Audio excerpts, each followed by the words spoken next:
All right. Next up to the stage, everybody make some noise for Hieu Minh Nguyen. First of all, I'd like to thank everyone in this room who've known me since I was 14, or like, yeah, okay, not anymore.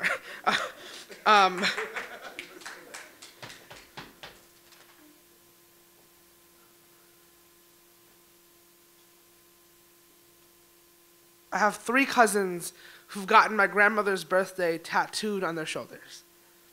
I do not have the heart to tell them that they got it wrong. That December 31st, 1918 was just a date the government assigned her when she came to America. My grandmother does not know when her story began. My grandmother, who only went back to Vietnam to put fresh flowers on graves.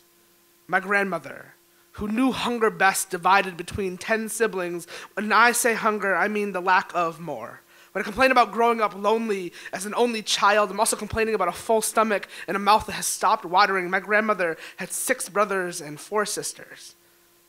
But none of the girls were given names, only numbers. My grandmother's name is Bay, which in America is a pretty name. But when translated back to Vietnamese, it means 7. My grandmother's name is 7. 1. My grandmother's memory went before she did. At first, it was just an orchestra of faucets hissing until morning, and then there was the smoke alarms, and then it was the night she was found wandering along the highway, and when asked where she was going, she just said, home. 2.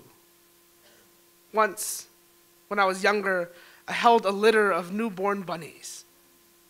I named each one. When I returned them to the cage, I watched their mother kill and eat each one because they gave off some strange scent because they smelled like me. 3.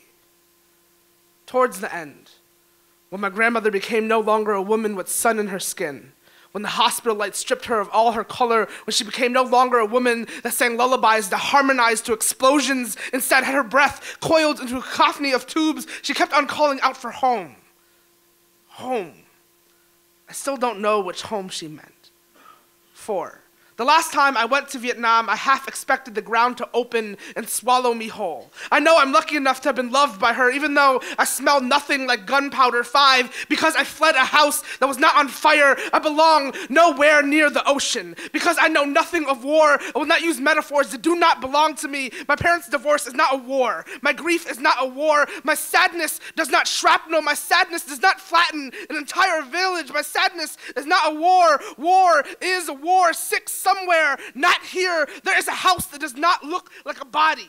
Somewhere, not here, my grandmother recognizes my scent as not her own and then gouges out my eyes. 7. I was born once. I was held and given a name once. And how many times have I wished for something easier? Something that didn't dirty a white mouth, and how many times have I looked for my name in gift shop keychains and walked away blank, or upset, or walked away wearing someone else's face.